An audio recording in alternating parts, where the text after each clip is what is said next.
This is a story about a place that no one wants to remember.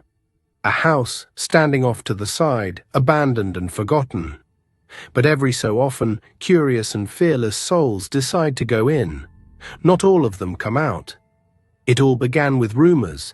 Vitali and I, both lifelong thrill seekers, heard about the house through a friend who'd recently moved to the area. He told us how people avoided the place, how nobody went near it at night, and how some even claimed to hear strange noises if they passed too close. Local kids dared each other to walk up to the door, knock and run, but the legend was that no one had ever made it beyond the threshold. We scoffed, laughed it off, and agreed to check it out ourselves. We arrived that evening just before sunset. The house loomed at the end of a long, overgrown path. Its walls cracked and cloaked in creeping vines. Shattered windows stared blankly out, and there was an air of unshakable stillness, as if time itself had forgotten the place. A faint, mouldy smell hung in the air, damp and decayed, as though the house itself had taken its last breath long ago. We took a cautious lap around it. The siding was peeling, the wood splintered. The heavy front door, surprisingly intact, stood slightly ajar. The sun was dipping below the horizon, casting long, ominous shadows that seemed to stretch out from the house itself, as if it was reaching out to pull us in. Vitali looked over at me and smirked. See, just an old abandoned house. People scare too easily. But the moment we took a few steps inside, the door creaked and then slammed shut behind us. The sudden darkness swallowed us, and I felt a prickle of unease creep up my spine. But we laughed it off, attributing the door's violent shut to the wind. We decided to explore the house. At first, it was exactly what we'd expected. Dusty furniture, frayed curtains, wallpaper peeling from the walls. It had all the signs of a neglected old house. But as we ventured deeper, the atmosphere grew heavier. In the kitchen, we noticed a faint, sickly sweet smell. The floor was littered with broken dishes and shards of glass, each piece gleaming in the dim light. I ran my fingers across the counter and felt something sticky, a dried, dark substance that looked suspiciously like blood. We shared a nervous glance, but neither of us wanted to voice our fears. Not yet. As we moved into the hallway, we noticed strange carvings etched into the walls. A familiar chill washed over me as I read the words scratched deep into the wood. Whoever enters no longer belongs to themselves. I pointed it out to Vitali, who simply shrugged, trying to hide the unease that had started to creep into his eyes.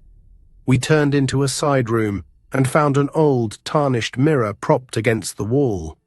Dust caked its surface, but something about it drew us closer. Vitali paused, staring at his reflection. "It's weird," he said, "but doesn't it seem like our reflections are delayed?" I looked closer and felt my breath catch.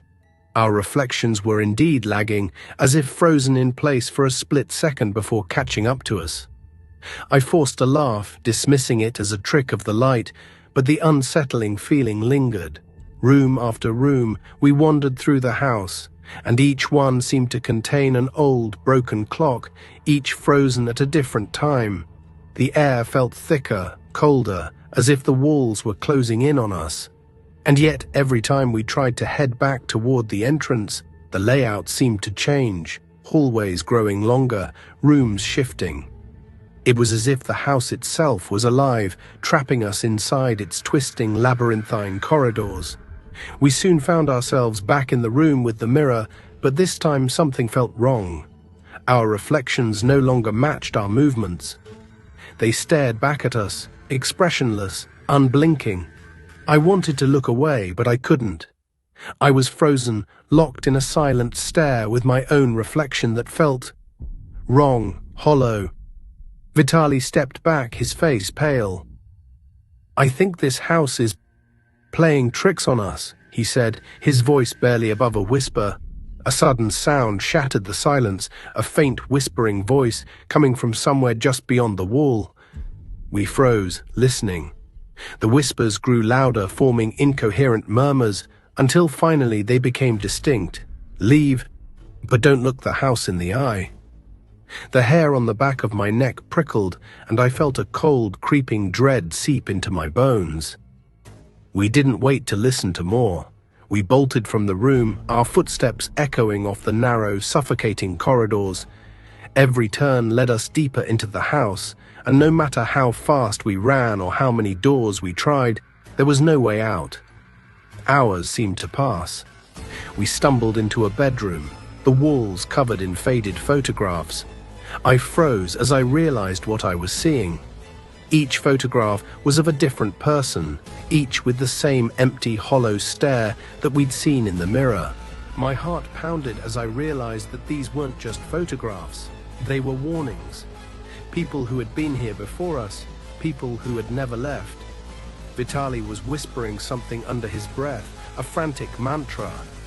I grabbed his arm, trying to pull him toward another door, but he wouldn't move, his gaze fixed on something in the corner of the room.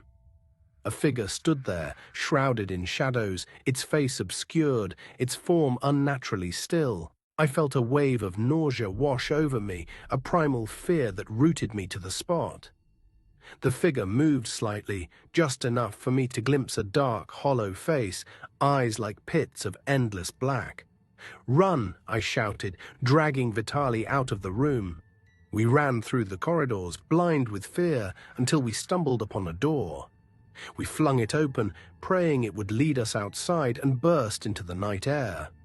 We didn't stop running until we were well beyond the house, finally collapsing on the ground, gasping for breath. When I looked back, the house was gone, no sign that it had ever been there, as if it had simply dissolved back into the shadows. In the days that followed, I couldn't shake the feeling that a part of me was still there, trapped in that house. And every night I dreamt of those hollow eyes, watching, waiting.